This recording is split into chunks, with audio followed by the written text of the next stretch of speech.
these wine cellars put together from an idea and request some of us had on doing some immersive learning, sales related as it relates to wine cellars portfolio and dealing with the market conditions that we have these days. And this particular seminar or session, if you will, is part 4, top stackable retail wines and how to sell these wines to discerning retailers. And so from logistics standpoint, I think that we will, because there's so many people, which is awesome on this call, we can utilize the chat function for questions. Matt, is that how we did it in the past? Yes. Yeah. Lee will keep an eye on the chat and yep. He'll raise hands once in a while. And hey, Lee, I didn't see you there. How are you? Doing well. Hi, Arjun. Good. Excellent. That's right. So Lee's going to monitor the chat. Let's keep the chats to questions. I know we all can get very energetic with this wine is awesome, but let's try to keep it to questions so that Lee doesn't get inundated. But obviously, if you have a positive remark, we'd love to see it as well. So thank you in advance for your attention, your engagement, and your questions, which I hope I see a lot of them. And with that, I'll pass it to Matt Johnson to kick it off. Thank you. Great. Thank you, Arjun. So this has been a good journey for us through these sessions here. There is, the first 2 were more educational focused, and these last 2 have been more sales focused. So this will be a pretty similar setup to how we did it last time. But we will go through obviously the steps of retail service, and we'll try to leave a little extra time at the end so Lee can go through the wines a little more, particularly because last time we rushed a bit. I am slightly under the weather, so if I'm not as enigmatic as I usually am, I apologize.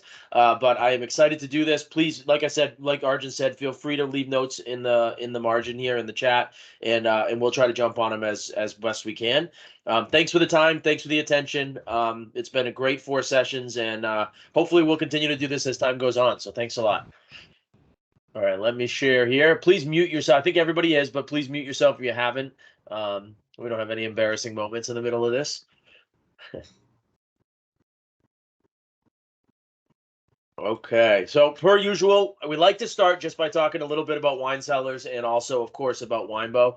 So I won't go too into depth here, but the most important piece, wine cellars were family owned, right? You guys are part of our family. We've been with all the Winebow markets for a very long time, especially on the coasts, and they started even pre-Winebow. So there's really a deep, rich history with our families here.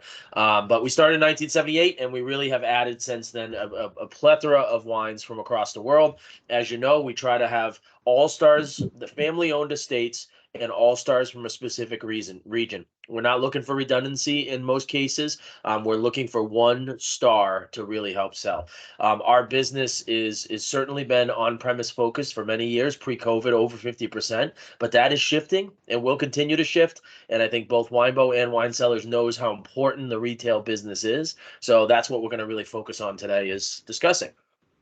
As I mentioned, here's the portfolio, which spans all major wine growing countries with the exception of South Africa. But everywhere else, we've got a lot that we represent. In our brand groupings right there. And then Winebow markets. Of course, we start everyone like this, but I think it's super important for us to say it. We represent about 300,000 cases in 14 states with Winebow. We're with you on both coasts. And that turns into, about $45 million when you talk about revenue. So super important for both of us. And we're excited to work alongside you guys. And certainly, I think it's always worth pointing out as we start these, how important you guys are to us. And hopefully we are to you as well. Okay, so wine retail, we're going to go just quickly into a couple of numbers. I don't want to get too focused on numbers. And actually, you'd be surprised. It's hard to find clear data on just retail. It's very easy on premise, a little harder for just retail. And actually, you know what? Give me 1 second. I know I forgot to put in audio.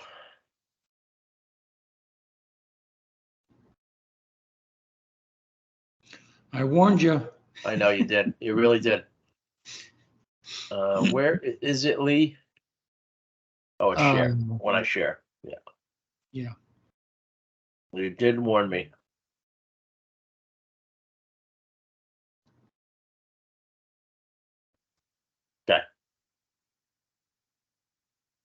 back to our regularly scheduled program. All right. So overall business in the United States, this is in 2022. It's about as accurate as you can get. The business in the United States for wine dollar sales is 64% off premise and about 36% on premise. So all of us, both wine cellars and Winebow, we have really leaned very heavily on the on-premise piece for a very long time. But as you can see, if we're not going to be successful in off-premise, we'll never be able to scale our business, and that includes both sides, right? Off-premise is going to have a real important piece for us to grow. So that's why we're discussing it. That's why I think it's really important.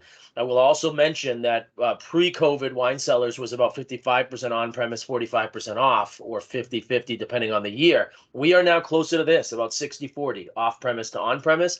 And our goal is realistically to get closer to 70-30, right? 70% off-premise, 30% on-premise. That does not mean we don't care about on-premise. We did a whole session on it, and you know the importance for us, but the off-premise piece is certainly going to continue to grow across the U.S. no matter what happens with the economy. And if we want to get, big presence with some of our bigger brands, certainly that's going to have to be the focus. So again, brief, I don't want to get bogged down in this, but as of this year, July 2023, the off-premise wine volume has declined about 1%, right? And that's 52 weeks in Nielsen. Total volume of wine declined about 2% in 2022 as of last year, but grew in value about 1%. The most important piece and why I even put this type of stuff in there is that the premium segment grew 6%. So we heard last year about retail started to decline, about taking, understanding that now the retail business wouldn't be the same as it was during COVID. But an important piece for all of us to know is that premium segment is growing. That decline in retail that you're seeing was, as of last year, was under $10. This year, it's you could even push it up to under 15, but that sub $10 range is not doing well. And that's what we want to focus on, is what's above that range, right? A lot of what we used to do in retail is fight for the bottom. What's the lowest price you can give me? What's the best deal you can give me? It's not a smart way to go about business anymore, because that's not what's growing. People are looking for things that are a little more expensive and things that they can get a little more value out of, or a little more quality out of. As recent as 2021, wines over 11 were growing strong. As I mentioned, the growth shifted in 2022 to 15 to 25. Like, that's the sweet spot. All of a sudden, 11 to 15 started to decline. So all those other categories declined. Even ultra premium was starting to decline in retail. But that $15 to $25 retail price is your sweet spot. And that's what we're going to try to put most of our focus on today. And I think as you go out there and you start to present more and more to retailers, that's that price point that you have to go after. 2023, as of now, is showing about 4 to 6% growth in premium wine value, while overall volume stabilizes. So you're seeing right now through the year, about flat with volume, but the dollar value is growing. And last year you could have said it was because of price increases. This year it's not the same. People didn't take the same kind of price increases. So that is a true definition of people buying more premium wine. That's what that is, as the beginning of this year is showing. Consumers are saying that they'd rather drink more expensive wines less often. And you're seeing it, right? The volume's down, the value's up. People are drinking more expensive wines less often. Purchasing volume, purchasing, actually, that's not volume, that's the purchasing dollars are up in 2022.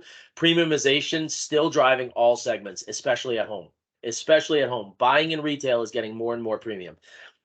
So with growing economic concerns, at-home consumption is even more significant. So shrinking disposable incomes force people to cut back on visits to restaurants. We mentioned in the last series how people, although they still look at restaurants as something that's important to them, they have to cut back on the visits. They can't go out to a restaurant, 4 or 5 days a week. And so that's what you're seeing, is people are certainly making at-home consumption even more significant.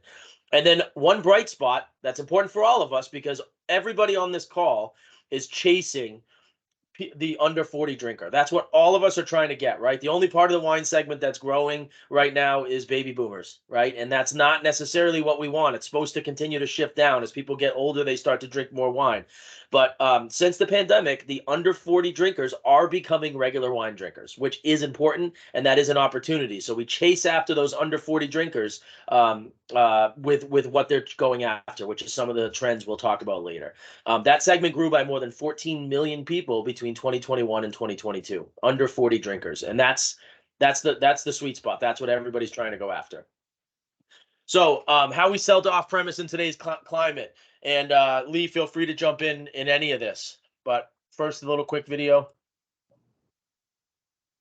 Hello. Can you recommend a really great wine to go with fish? Certainly. Our finest white wine is this Domaine de la Romanée-Conti, Montrachet. That sounds fancy. Does it taste like Pinot Grigio? No, madam. It tastes like Grand Cru White Burgundy. White Burgundy?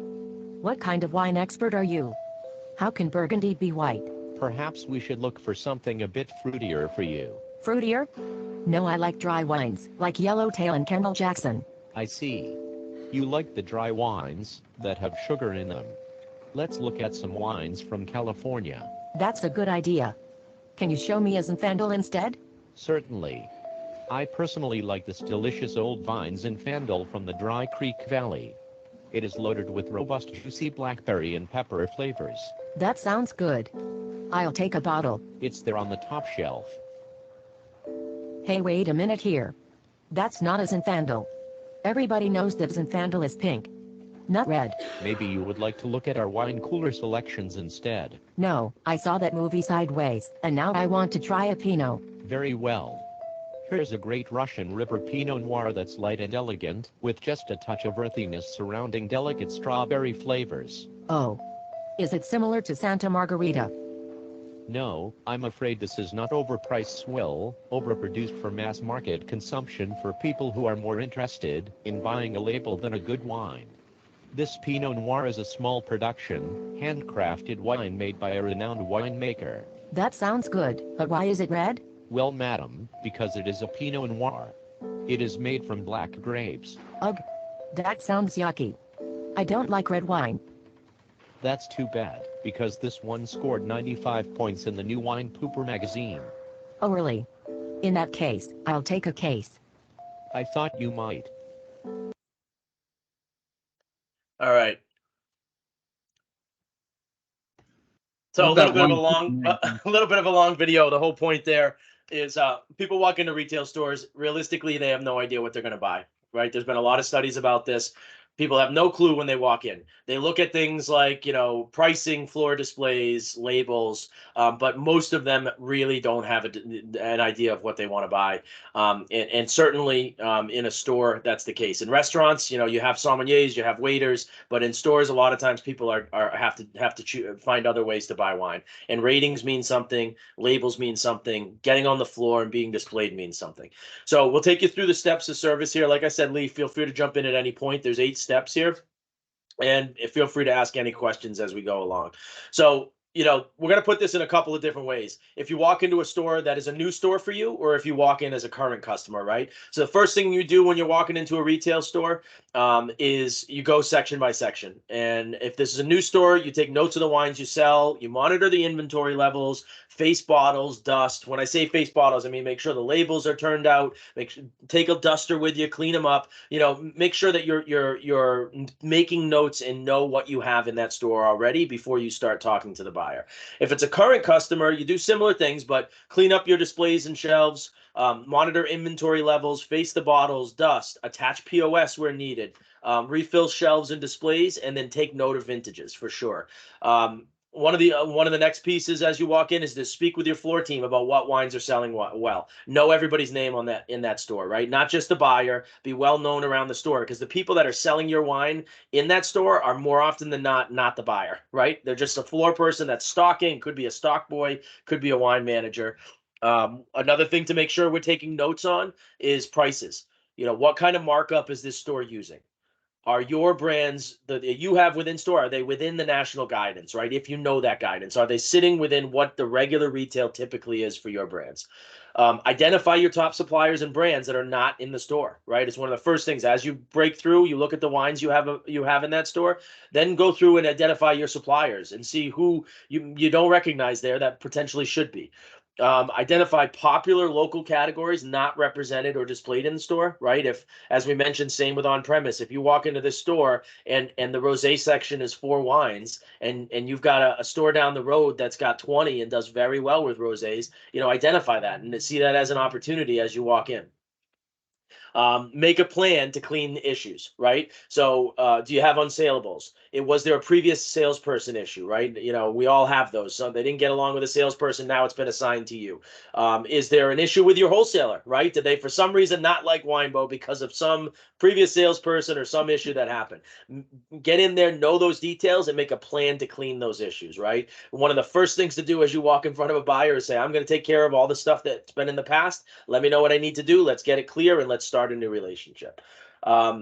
Basic things here, but learn what days and times are best to visit and what days and times are best for deliveries, right? And then stick to that schedule. Retail's not the same as on premise where you just kind of can, you know, a few times you walk in, you see if the buyer's around. These managers are much more dedicated to this is my shift. This is when I see you. This is when I see somebody else. This is when I expect the delivery to be here by. So get those times and make sure that you're scheduling accordingly. And then, of course, take note of which competitors own the floor in the cold box. This is a new store to you. You want to see who owns that floor, right? If that whole floor is owned by Gallo, you know, do you have a way onto that floor? Is there, you know, if where it's legal, is there a cost to be on that floor? You know, what is it going to take to get on there? So make note of that because you'll see who you're going after. Is it esoteric producers or esoteric suppliers they might be close with, or is it the big competitors, the biggest competitors out there? And then, of course, the cold box. We'll say this later there, but never forget that cold box, right? That box where they have the cold white wines. If you live in an area like me where there's a lot of BYOBs, sometimes your only option is the cold box. You know, you forgot to bring wine. You know, you need something cold. You walk to that cold box. So always keep that in mind as well as you go. As you're walking the store, the second thing you're going to do is identify potential holes in the store, right? Hopefully you don't see a shelf like this. I couldn't find a picture of a shelf with no wine on it, so it's spirits, and we're only talking wine today. But hopefully you don't see a shelf like this. You know your stores that you call on better than this store does. You're in those stores every day or every week, and you know them better. So make a list of the top categories every store in this needs in this area, right? Have that list available. Are they hitting the important price points for major varietals? Do they have 4 different Pinot Grigios? Are they all at different prices? Do they have 4 different Malbecs? Are they all at the right prices that you need to go after? Speak with the floor staff. Speaking with the floor staff helps you to identify opportunities. For example, if Malbec is a popular wine, why don't they have 3 or 4 price segments? Why don't they have a more premium option that they can trade somebody up to? So speaking with that floor staff, seeing what really works there, that'll help you identify opportunities. Of course, same as walking into a restaurant, how is the store laid out? Is it laid out by varietal, by country? This will help you identify opportunities. It's same as on a wine list. If a store is laid out by varietal, you don't have to get caught up in like, well, they don't want to have 500 Argentinian wines, right? If it's by varietal, you can have an Argentinian wine in every varietal category because they make them, right? It doesn't get caught up. If it's by country, then you have to be a little bit more savvy about what you're presenting, right? And seeing what they have and understanding they might not want 10 Argentinian wines in this particular store. So finding another way into those categories. Important again, as we discussed when we were talking about restaurants, but identify the overall theme of the store. And that has to do with the neighborhood and the demographics as well. But is this store heavily focused on organics, Italian wine, big brands? Is it a boutique shop? Is it selling mainly rosés and whites because it's on the beach? Is it focused more on old world wines because they have that type of consumer? It's a more well-to-do environment where people are more wine savvy, or do they focus only on new world wines, where it's people with money that might not necessarily know as much about wine? Those again are going to be your leading factors in how you'll be able to present these to this customer. Another important piece is the store clean and organized or messy and cluttered, right? For me, it tells me everything I need to know when I walk into a store. As somebody who, travels the country and works with sales reps and managers and my own people and goes into a lot of different stores, right away you can tell who takes their business seriously and who doesn't, right? I grew up in New England, right? My first market was Massachusetts, and there's a lot of family-owned places that probably didn't take their, and not anymore, but back then before chain, there's a lot of family-owned places that probably didn't take their business that seriously. And why is that important? Because if a clean is clean, if a store is clean and organized and well laid out, then you have to step up your game when presenting to us to a store like this, right? Because they're going to be looking for, reasons to buy. They're going to be looking for you to really take the time to go through their store and find opportunities. If it's messy and cluttered, you might be able to just get around with saying, these are my top 10 wines that I have, and you should have them here. They're going to work for you. I'll build a nice display that'll look a lot nicer than this display, and we'll move from there. So please take note of that. Understand who you're going to. Just like in a restaurant or just like anywhere else you're trying to go to, make sure that you know who you're selling to. Do they have an engaged and knowledgeable floor staff? Again, that helps you with the holes they have in store, because the things you're presenting, if they do not have an engaged and knowledgeable floor staff, then you can't present as many items that might be tough hand sells, right? You've got to present things that you know are going to move off the shelf, which is part of what we'll discuss today in retail in general. And on premise, the world is about, history and family and terroir and really like romance of wine, where in most retail, it's about what's going to sell. Right? It's not about all those other pieces. It's about what can you put on my shelf that's going to bring me value and I'm going to sell, and my customers are going to come back because they like the options they have available here. So so knowing what kind of staff is there is showing you what you need to show. You're not going to be presenting super uber fine wine if they don't have an engaged staff that is in love with the South of France and is willing to present those wines to their customers. 3, again, this is pretty similar, but focus on profit, right? Make sure, because retail is a penny business. We talked about it earlier.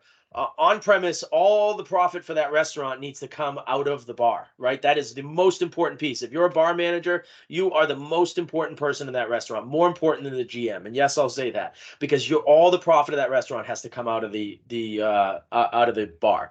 When it comes to retail, it's a little bit different, right? The profit is, instead of 300 or 400% markup, it's a 50% markup in a general sense, right? If you're in New York City, of course it goes higher. If you're in Middle America, of course it goes low. It could potentially go lower than this, but in general average, it's a 50% markup.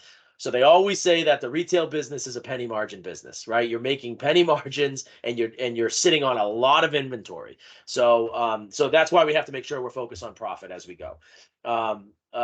When you find items in volume price points that the buyer can make large margins on, right? And this remains true of boutique shops, of major regional chains, and of national accounts.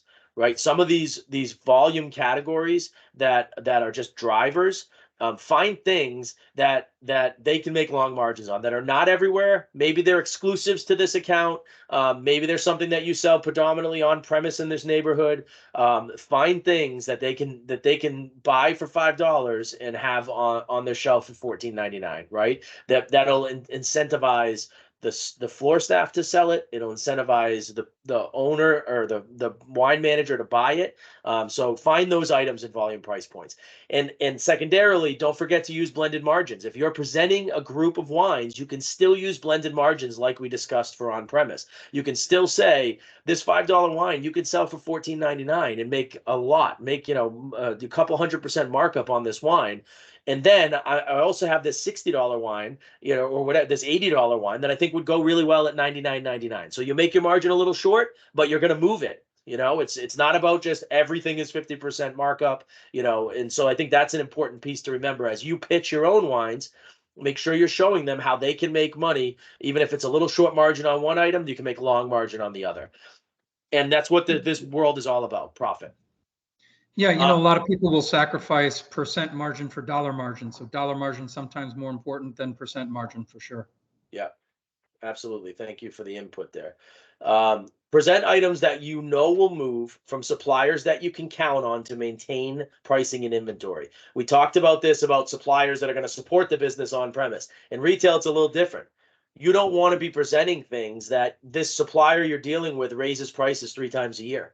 Right? So you want the suppliers you can count on that maintain pricing and have inventory. They're important to you, so that if you're stacking a Sauvignon Blanc on the floor on 5 case drops, that you're going to have a few hundred cases to get through the summer. and you don't have to worry that this thing's going to be out of stock. So, that's an important piece as well. Of course, as a supplier, it's something that I say, but don't think it's really just me trying to get my own pound of flesh out of this. It's important for you, because same with on premise. If you have out of stocks, these stores are going to lose patience, and they're going to just find something else to replace it. And as you know, when you lose a placement in retail, it's virtually impossible to get it back, right? It just doesn't come back. Also focus on suppliers that will support the placements with tastings, with manager trainings, with staff incentives. These are things that we will discuss a little later on as well. But these are pieces of selling. Getting the placement is not the only piece. Getting something on a shelf in a store or on the floor in a store is not the end. It's the first pass of the baton. So the next thing that has to happen is you've got to find ways to move that wine off the shelf. And a lot of that can be with tastings, right? We know demos work. With manager trainings, where they go in and speak to the store managers and the staff and train them on what this wine is so they feel comfortable speaking to their customers. And then staff incentives, right? If you've sold a bunch of Zaccardi wines into this store, you go to the store manager and you say, all right, I'm going to run an incentive with your team. So whoever's on the floor, whoever sells the most Zaccardi Q Malbec this month will get a Magnum from me, right? Where it's legal. These are the type of things we do to help drive business, because we know that a lot of stores, especially in today's world where a lot of stores do private labels just for themselves, they're incentivized for those private labels because they make more money on them, right? Or they get special incentives because they sell more of these private labels. So do that yourself. Take control of your own brands. And you don't see all the violence in small towns. Somebody there. One second. Uh-oh. I'm muted. I won't say who. That wasn't me. All right. So if an item is working, present the larger drops and focus on added profit. I put that here because a lot of us, probably myself included, have a tendency to go in and give the top deal, right? Say, okay, here's my 1 case deal, here's my 3 case deal, here's my 10 case deal. And in a lot of ways, I think it's not the right way to do it, because everybody that thinks they're a good customer of yours, they expect that 10 case price on case 1. So for me, present this wine. If you think this is going to be a shelf placement, present the 1 case price. Get it on the shelf for the right price. See how it starts to work. Do all these other pieces like tastings, trainings, incentives. As it starts to work, come in and say, well, I also have a 25 case deal on this item. If we throw it on the floor, in 1 month, we go through 25 cases, you're going to make X amount of additional profit. So as it starts to work, then present the larger drops, right? You know your stores better than I. Some of these stores might want to know the largest drop right away, and they might not get offended if they don't get the best price by not buying the largest drop. But if you're fearful that this store is going to say, well, I'm not going to take it because I think $11.99 is a great price, but $13.99 is too much, then get it on the shelf first, and then start focused on what the larger drops are. And then, of course, show proof that these items work with data, right? So that data can be other accounts. And in the Winebow world, for me, and as I was selling to retail, it was especially on premise. If I had 3 restaurants in the local area right around that store that were pouring this wine by the glass, it was a no-brainer to take this wine into the retail store nearby and tell them this wine does very well in these restaurants. It doesn't hurt the store, right? Because the restaurant markup is way higher, but people understand that. So certainly, that to me is an important piece. If you know this has worked in restaurants locally, or even just in restaurants in general, it's a great proof to that store that customers like this wine, that they'll take it home and be happy with it, or they've tried it before. And then, of course, Nielsen data. I put that on there because I think in general, a sales rep is not going to use Nielsen data, but you have suppliers that can. Right. So we as a supplier have access to Nielsen data every month. So if you want to present, Zaccardi Cyrier Malbec to a store, to a big store, and you want to show some data for it, then you ask your local wine cellars person to get you some Nielsen data. Nielsen is a category, is a data source that collects data from X amount of stores and grocery, and it shows you how categories are doing, how specific brands are doing. So stores take it seriously, because if Nielsen is strong, it can show you that this brand works. So if they get it on the shelf, they're lowering the risk. And a lot of what you're doing by selling to a store is saying this is a low risk opportunity, right? You're not, just like I say to Winebow managers, let's take extra inventory that lands in September because it's a low risk. You're going through O&D. You have plenty of time to sell through this inventory. Same idea. We want a low risk opportunity for these stores.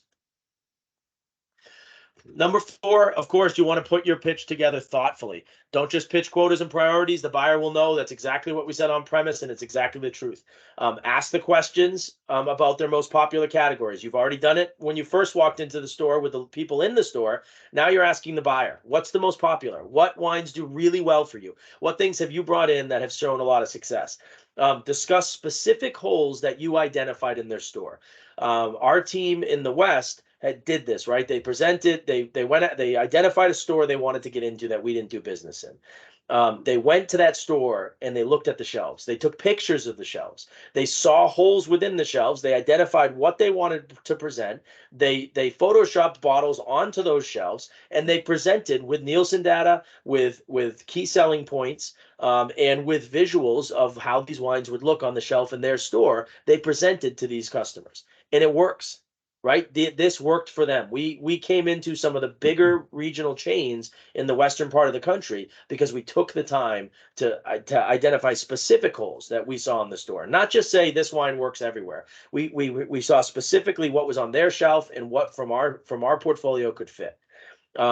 Know which price points do best and plan accordingly, right? Like if you're in a neighborhood where they're not selling wines that are $49.99, then don't come in with a bunch of wines that are $30 to $50, right? Make sure you know ahead of time what price points do best and find ways to fit your pitch around the best price points, right? And if there's one they're missing, right? If they do really, really well with $17.99, but they have nothing at $19.99, then of course maybe your opportunity is stepping it up just a little bit and getting to that $19.99 price point. Make the price point, the presentation appropriate for the demographic. This goes everywhere, but if you're in downtown, DC, you know that you've got a pretty wine savvy environment, right? So you need to be presenting things that are not cookie cutter, that are not everywhere. But if you're presenting, and I know you guys aren't in this state, so I'll say it so I don't offend anybody, but if you're in Kansas, right, then maybe that's not the right way, right? You want to have wines that are pretty straightforward, that are fighting varietals, that are at aggressive price points. So know your demographic and make sure you're presenting what will work, because the whole idea of pitching to retail is things that will work. Risk has to be minimal. As I just said before, you want to give them a proposition with low risk. You also want to give yourself an opportunity with low risk. You don't want to be the person who pushes a wine into a store and it just sits there. And then a year or two later, they're not doing any more business with you because that's still sitting on the shelf, right? Or they're asking you to take it off and you have to buy that wine back at full retail. Not what you want to do. Find out from the store if they do email blasts, if they have gift boxes, if they have wine clubs, or if they do seminars, right? Important to know those pieces because these type of things, can help your pitch, right? You could say, yes, this wine will do really well on the shelf, but it also is a perfect wine for gift boxes and wine club because it's not everywhere. It's a great value. You can make long margin on it. So you can add these type of things to your pitch. If it's if it's a Santa Julia or Zuccardi wine, and you know that you're going to have Sebastian Zuccardi coming into the market, and this is a big store, you say maybe, or that people travel for that winery. You say, maybe we can do a seminar. Right? Let's get this in here. Let's start cranking. And you've got this beautiful room in the back for seminars. I'll bring a supplier in. Even if it's not this one, I'll get suppliers in here to sit and do seminars and really give you a value more than just having wine on the shelf.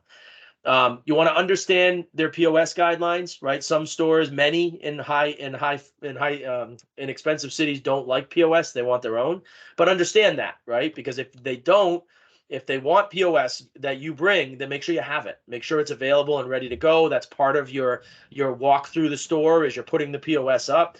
Also understand their tasting schedule, because some of these stores, they might be booking tastings 4 months out. And if you want to pitch a wine and it's September and they can't get you in until January, that can't be part of your pitch, really. It's not going to help them. They need a low risk opportunity of getting this on the shelf. And then next year you can do a tasting. And then, of course, as I mentioned earlier, don't forget the cold box. A lot of people forget this piece, but that cold box is a churner, right? If you can get the one even if it's an esoteric wine, if you can get the one Gruner Veltliner in the cold box, you're gonna sell it, right? It's the only one they have. So anybody like myself who comes in and is going to, go eat sushi, I'm gonna grab that Gruner, right? So that's an important piece as well. Look what's in there, see what your competitors are doing in that cold box, and try to find a way into it. Anything that's on the shelf and in the cold box, or on the floor and in the cold box, is going to move a lot faster for a lot of reasons. And then know what their competitors do well and use it, right? So the stores around this area, know what those competitors do well. Yeah, I like what somebody just put. If it's cold, it's sold. That's a great saying. It's what Gallo used to say, right? If it's cold, it's sold. But know what their competitors do well and use it. Use the competition. If you know that a store 3 blocks away has a huge wall of rosé with hundreds of cases, and people go to that store just to do it, just to buy rosé, then make sure that this store at least has a good selection. Make sure that they don't just put a couple rosés on the shelf and expect them to sell. Make sure you're helping them. Get a floor display together. Find ways to attack that business. Make the presentation bulletproof. When I first started out in the industry, my manager, and it's a hard thing to say because it's not necessarily who we are, right? We're passionate wine people. But my manager at the time, and he was Gallo trained. He said to me, we should be like used car salesmen. We have an answer for everything, right? Everything you say, we have the answer for. And so I don't want to necessarily say you're a used car salesman, but we need to have the answers when we come in. And that's how we bulletproof a presentation. So come with the answers. You know what they're going to ask. Ask yourself the questions ahead of time and have the answer. Why do I need this? How can I fit it in? And when can I get it by, right? Why do I need this? That's you showing that it's working in restaurants locally, in other stores locally, looking that it works with Nielsen data, or showing that the category works in Nielsen and they don't have it covered. How can I fit it in? You've seen the shelves. Well, you can fit it in because you have 3 facings with this one Argentinian Malbec at $11.99. So let's take one of those facings away and give it to me for $14.99 because that's a growing category, right? And then when can I get it by? Well, we've got 150 cases in stock. The supplier has another 1,000 cases sitting at their local warehouse. We've got plenty of inventory. You can have it right away. Or if it's a big store or regional chain and it's something that's going to have to come in specifically for them, be honest about it, right? It might take 3 months, but we'll have this in time. We'll get it on order this summer and we'll have it in time for September. So you've got it in the holidays, right? So those are the questions they're going to ask. Have the answers before you come in. When you're selling to retail, it can't be from your hip, right? It can't just be, by the seat of your pants you're selling. You need to have the answers and do the work ahead of time. Where possible, use Nielsen and IRI data to showcase either a category or a brand need. This helps presentations and it makes them bulletproof. If you need to get it from suppliers, ask for suppliers, right? As I mentioned earlier, what our Western Division team did, right? Use images of the actual shelf with your bottles on it to manifest the sale, right? Everybody talks about manifesting success. Manifest the sale. You see it on the shelf. You know it looks good. You know it looks great next to those other customers. You can also use this to prove that your label will stand out, right? Your label is one of the most important things in retail. It's not just about what's in that bottle. It's also about the package and what it looks like. So this is a way for you to prove that your label will stand out. Use images of the actual display to show shippers, right? Shippers become an important piece of retail. We don't even think about shippers when we're talking about on-premise. In fact, sometimes they're a pain in the butt, right? If it's in wood, on-premise gets sick of it. They don't have any desire to be cracking open wood cases. But in retail, if you have a Bordeaux that's $14.99 in wood cases, it might be a huge seller in certain stores, right? So use the actual, get a display picture and show it to them so they can see what they look like. You use your suppliers for this stuff. I don't expect that every sales rep's going to have the ability to get this kind of information. But when you're working with suppliers that you can trust, that you can count on, that have people in the market, you can get this information no problem. You reach out to your wine cellars person, you say, I need to see Santa Julia natural wines in a display. We'll get it for you, no problem, right? And then you can get that and present it to the store. We're going to show it to them shortly. We are, yeah. Know your key selling points of the brand, item, and supplier, right? This is elevator pitch. You don't have all this time in the world. More often than not, you're going to be presenting to these people in a small plastic cup while they're also taking customers at the register, right? It's a pain. I did it in DC this week, and it happens, and there's nothing you can do. You move out of the way, they talk to the customer, you come back, and you continue to pitch. So it's the elevator pitch. Know the key selling points. Your best suppliers will give you the key selling points of their wines. You will know what that information is. If you need it from Wine Cellars, you ask us. We will give you every brand and every SKU. We'll give you the key selling points so that you can do the elevator pitch. This is this is the 5 points to remember about this wine. It's also key for helping with the staff, right? Doing the trainings, giving the staff just a little bit of information so they feel comfortable talking about this. Also, like I said, not only the brand, but also the item and also the supplier. I think to me, listen, I worked previous to Wine Cellars. I worked at a company, Frederick Wildman and Son, where we had a sticker that went on the bottles, which we called the logo of quality, right? And it was on every bottle we sold. And I like to think that as a supplier, and I've heard this from people I know personally, if you see the same importer logo on the back of a label, you start to feel comfortable that that importer is giving you good quality wines, right? So I think that that's part of a pitch that can happen as well. This supplier, they sell XX and X wine that you do really well with. This is another item through them, and I think that does make a buyer feel like this is something that they're not taking a risk on, right? Make sure you utilize if presenting a price point that they are missing, point out why they need it, right? Point out why they need this price point. Show the local stores, show the category and what it's doing. If items are pulse priced, right, in the market where you do pulse pricing, put a plan together with them to maintain pricing integrity, right? Don't make this something that they're not ready for. Okay, if this is something that every other month is on sale with a 28 case price, then put a plan together of when they're going to order it to make sure they can maintain their pricing, even though it's a pulse price, right? Make sure you utilize applicable ratings, historical ratings when necessary. Okay. Ratings when it comes to on-premise, sometimes when you talk about ratings, it becomes nothing but a detriment. They think that this is a retail brand. They want nothing to do with it.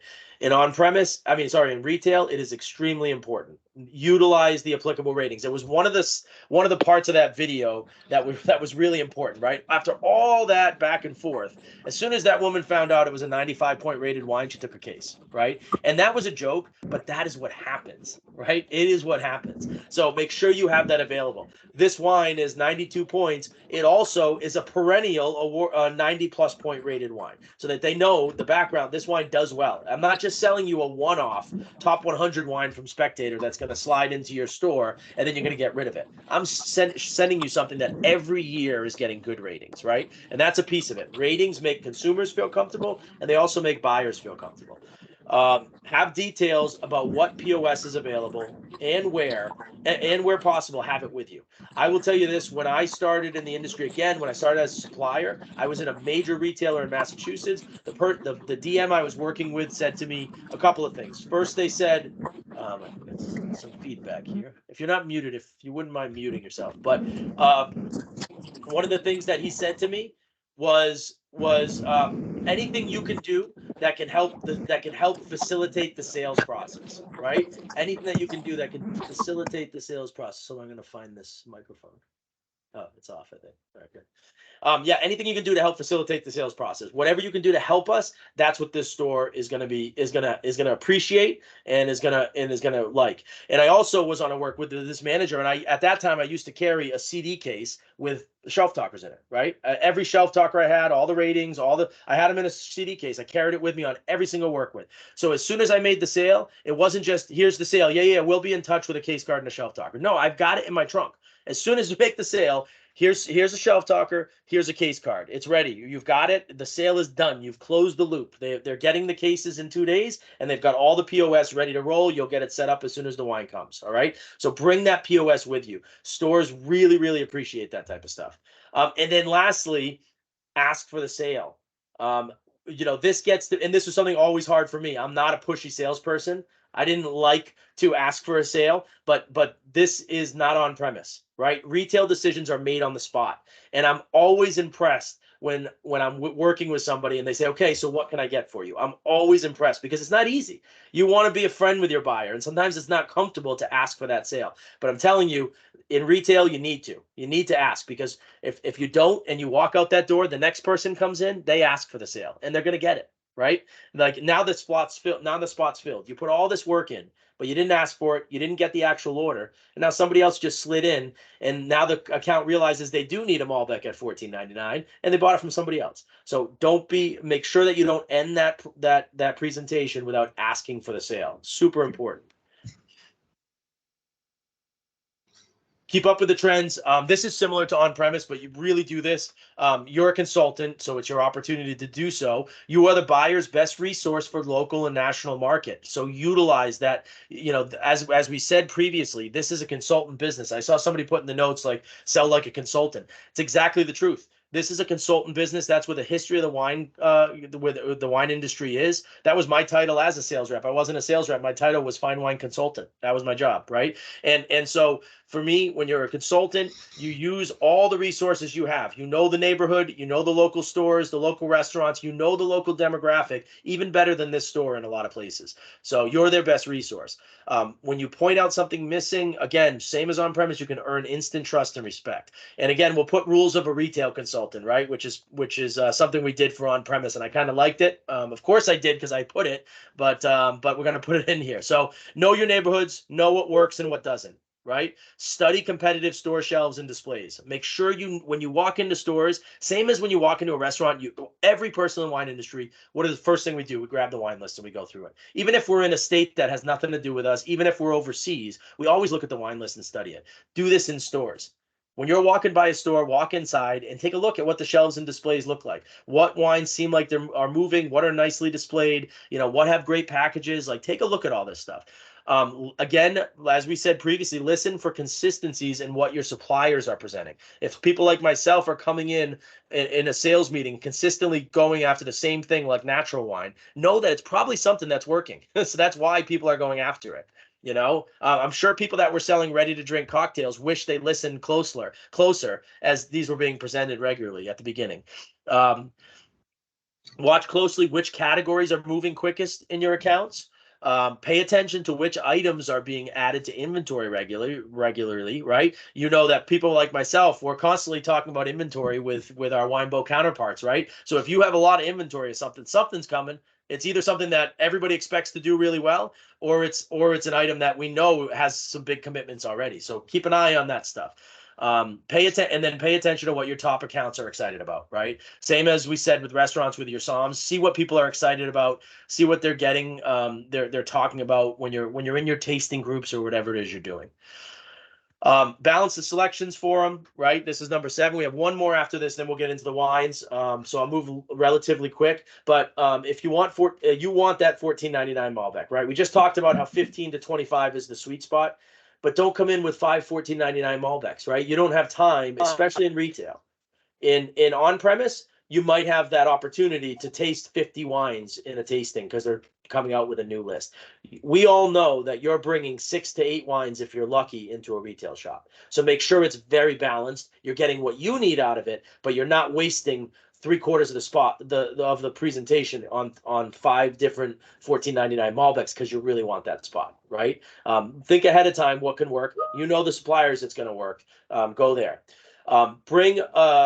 Bring a diverse selection of price points, flavor profiles, styles, and countries. This is retail, though, so we want things that'll move. We want leading varietals. We want consumer-friendly flavor profiles. We want eye-catching labels and shippers, and we want countries that are not a risk. So it's different than on-premise. This is retail. We want things that will move, especially at first. You don't have that. You're not going to have the floor staff in a restaurant or SOMs that will actually walk around and be helping people make decisions. It's not the same in retail. So we want things that move.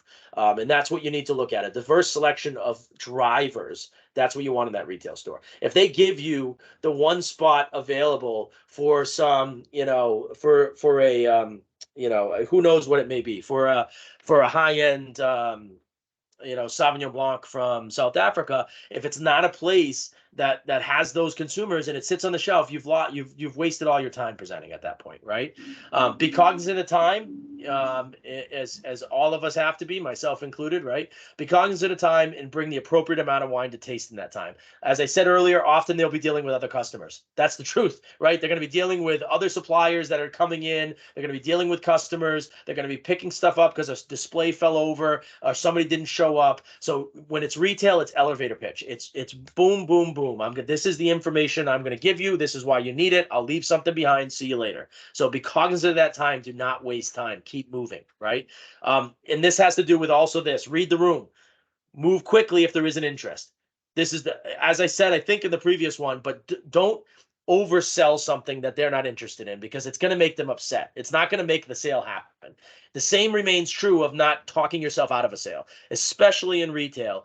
Once they've said yes, ask them how much and move on. Do not keep going extolling the virtues of this wine and how well it does. You're going to make a mistake and talk yourself out of the sale. Once they've said they want it, that's it. Move on. Take notes thoroughly, right? Especially when it comes to retail, your retailers I can promise you are going to have a bad memory, right? Almost every retailer I know has a bad memory of what they said they were going to do, of what they promised they would take. So if they know you're the person who walks in and presents and you take the notes and it's in this notebook and you say, no, I presented it to you on 5/17 and you said you were going to take it on 6/15 as soon as you cleared up the rest of your budget. These are the things that help you sell to retail. I have personally seen that work when a manager or rep can come in and give details of exactly what was said in the meeting. The retailers, like, they're kind of pushed backwards and they say, okay, fine, I'll take it. I told you I would, I'll take it. So certainly something to take those notes. It remains true of this entire business. It's all about follow through, but especially in retail, take the notes, make sure you can track those notes. So you can go back and talk to that retailer again later if he didn't take it right away, he or she. And then lastly, do not forget the staff and customers. Offer tastings. We know tastings sell wine. We also know that your time is worth something, right? So nobody expects you to do tastings every single night. I don't know if Arjun does. I don't, right? I don't expect our team to, but know that it's worth it. So if somebody takes a case for something on the shelf, maybe it's not worth it. But if somebody takes 8 cases of wine, then this is something they probably deserve a tasting. Offer manager trainings. That is important to taste and understand the wine. Those managers need to know what the wine are like. Offer staff incentives. Whoever sells the most wine this month gets a Magnum. And when you can, build your own displays, make them fun and creative. Displays sell wine, right? So build your own displays. If you have merchandisers, let them help you come up with really innovative ideas for building displays, because those sell wine and they impress buyers when somebody takes the time to build a phenomenal display in their store, because that brings customers in and it sells wine. During OND, stop by with treats for the staff. For those that are working long hours, it's the busiest time of the year. If any of you is walking into one of your stores in November to pitch a new product, you're probably going to get shot, right? But if you're walking in with a case of cannolis and handing them to the staff at the store saying, I'm here for you, what do you need? Do you want me to grab some coffee? Those are the people that get a lot of retail business and can repeat retail business. Those are the people. I personally used to do it. Used to go in and buy for my boutique shops and even regional chains. I would walk in and say, thanks for the business. I know you're busy. I'm only here to say thanks. Hand them a present, hand them a coffee, see what I can do to help. Can I empty the back room for you? Can I make the shelf? Can I clean the shelves? Anything you can do to help that level of service, right? Once you make the sale, you treat the sale in retail like a baby and nurture it and help it to grow. And that's how you're going to continue to get more business. What trends can you take to stack at your stores, right? I'm going to move pretty quickly here, unfortunately, but first and foremost, these are some of the things we have available, right? So, we have shelf sets we can send to you with our competitors on them. We have display pieces. We have imaging of that display pieces of what it's going to look like in the store. We can get that to you. Shippers sell wine. So here are some of our beautiful shippers to showcase. If you're presenting Santa Julia natural wine, it's foolish not to show the outer shipper, because it is a selling point. It means this wine on my floor is going to pop, right? So a shipper becomes a built-in display piece. So please make sure that those are things that you don't necessarily always get. Let us know. We'll get them to you, all right, when it comes to wine cellars. I'm going to quickly go through these. Lee, feel free to jump in, because I think we only have a few minutes left, unfortunately. But the 6 minutes left. All right. So this one was similar to what we showed last time. The rest of them are not. But this is values-based winemaking and purchasing. These are trends that are working in on-premise and retail. In fact, the organic purchases are happening more often in retail than they are in on-premise, right? That's where organic wine is being sold. So if you are not jumping on this bandwagon, you are missing it, right? So we have a plethora. We have a list that I just sent to the national account team that includes every wine we sell, that sustainability, organics, dry farmed, biodynamics, all of it. So there's a lot. These are just some stars within there. El Burro Malbec, Santa Julia Organic Chard, of course, Tiamo Organic Prosecco and Pinot Grigio, Schaefer Blanc de Noir, which is organic from Germany, and then Humo Blanco, which is a biodynamic Pinot Noir. Certainly, this is a category. Do not forget it. It's what those under 40 buyers we were talking about. This is them. This is the under 40 buyers. This is what they want. They want values-based brands, winemaking and purchasing. Sauvignon Blanc, again, is a huge category, right? We have a lot of them. So we have an Argentinian Sauvignon Blanc through Santa Julia at $10.99. We have a domestic Sauvignon Blanc. I know you guys have lost some domestic wine recently. This is $13.99 for Sauvignon Blanc. We have two different versions of a New Zealand Sauvignon Blanc, one at $14.99, one at $17.99, one more estate-driven and one more brand recognizable, fun, playful, marketing-driven, and then we have Les Charmel Sauvignon Blanc, which is $13.99. So we hit all those price categories, right? Those over $10 growing segments, we're hitting them here. Chardonnay, of course, we've got a plethora. Tortoise Creek Chard at $13.99. Santa Julia, again, Chard at $13.99. Zaccardi Q Chard, which is growing across the country, $19.99. For us, sometimes we think, oh, that's expensive for a white wine from Argentina. Realistically, it's hard to find a Chardonnay from California for under $20 these days, right? So really a well-priced wine here. And then Venom Cellar, a couple from them. The Insider from Carneros at $19.99, and then the Monterey Chardonnay at $17.99. Another explosive category in retail. One of the reasons I'm discussing this is because in retail, we're about driving categories and driving wines. We are not about the most esoteric things. We want things that are either going to pop on the shelf or that consumers like, yes, I want a cab from Napa, right? I want a Paso Robles cab. There's an Insider at $19.99. Even Napa cab, $49.99 with Hoffman Block Napa cab from Venom Cellars. Tortoise Creek at $13.99, Santa Julia Reserva at $13.99, and then, of course, Zaccardi Q Cab at $19.99. Again, these are categories. It's not risk. Chardonnay, Cabernet, Sauvignon Blanc, these are growing varietals. They're the number one selling retail wines. They are not risks, right? You put them on the shelf and there's not a ton of cab, you're going to sell these wines, and that's what our goal is.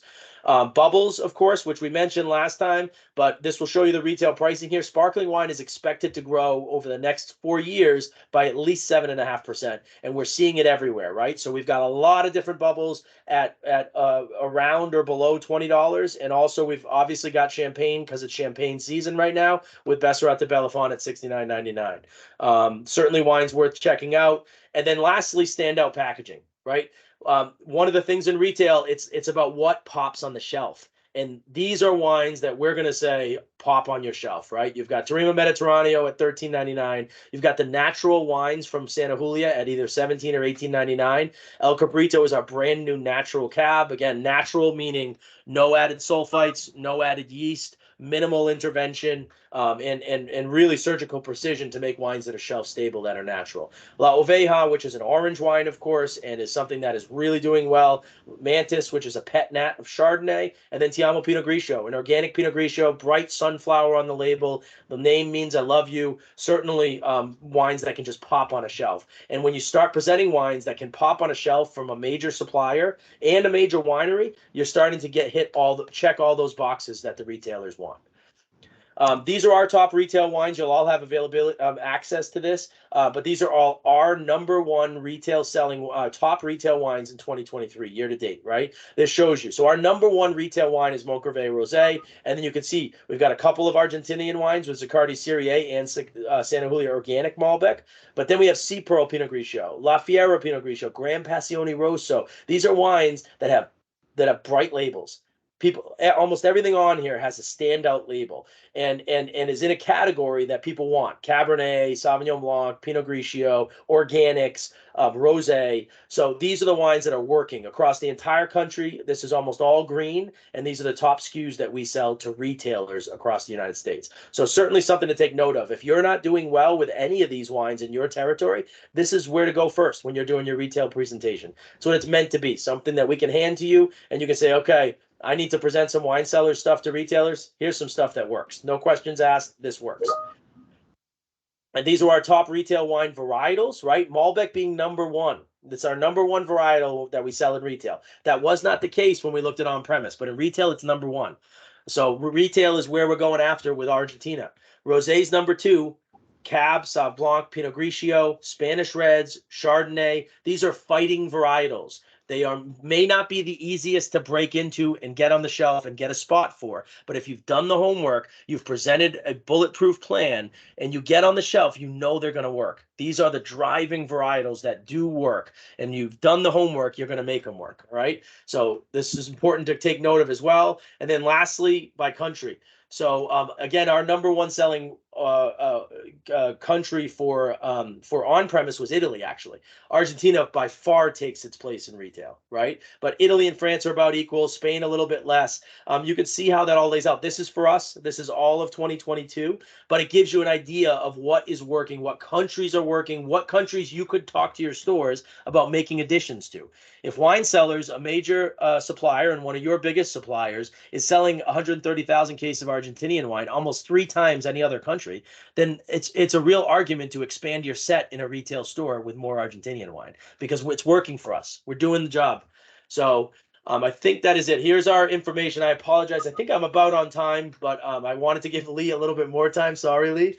But this is my information and Lee's information. You did great. As always, you will get a PDF of this and the recording. It's on our Google Drive, so I send you a link for it, basically, and you can click and download. It's been really a pleasure to talk to you all. I love getting emails after with people saying I loved them, or hey, I have a question for you. That's what these are all about. We are a collaborative supplier. We're more than happy to have any conversations you want. Lee is handling portfolio and education, so if you want to ask wine geeky questions, go to him. And if you want to ask sales questions, you want to get more information about what our strategy is, certainly go to me or your local Wine Cellars person.